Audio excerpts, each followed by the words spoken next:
Am I the asshole for confronting my uncle on a $700 debt while he brags to his family about a surprise vacation to Maldives for his daughter as a Christmas present? Last September, my uncle Daniel, 43, came up to me, 22, looking all stressed and asked if I could have a sit down with him as he needs a favor. He began to speak on how he was really on a rough financial spot and he really had nowhere to turn to as he didn't have anyone to ask for a loan from and I was the only one left available. Mind you, I'm not rich or anything of the sort. I just happened to have the amount he needed at the time. According to him, it was a serious situation that he couldn't approach or tell other guys in the family, and the issue needed to be addressed soon. Without better judgment, I lent him the cash after much insisting from him.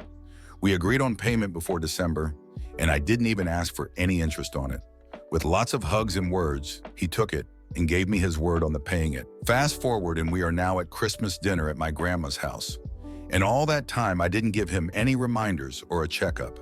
I assumed he was late or something, and he would let me know why at Christmas dinner, because the larger family meets every year for that.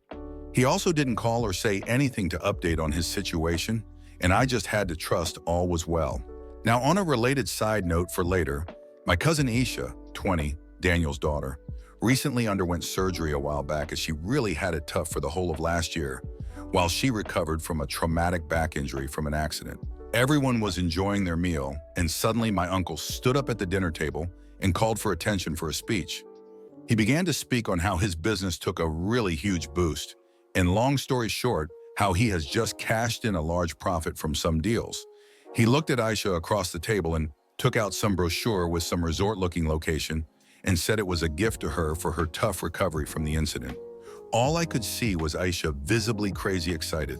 Someone asked what it was exactly, and Daniel said he was planning on taking Aisha and the rest of his family to the Maldives as a celebration on Aisha's accident recovery. Everyone was now happily cheering Aisha on her gift, as it seemed it was something she always wanted to experience. "You can afford all that, but not repay my debt which you haven't said anything on." The words just slipped out of my subconscious mind as I looked at him straight in the eye.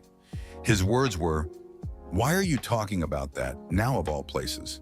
Now I was pissed, I reminded him, in front of everyone on the exact amount, and I told him the fact on how he wasn't even communicating on repaying it.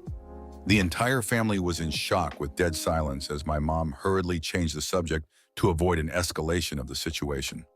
Later on in the evening, my aunt, grandma, and some cousins began to lecture me on how I ruined Aisha's moment after her struggles and embarrassed my uncle in the process. They leave in a week and he still hasn't paid or mentioned anything on the debt.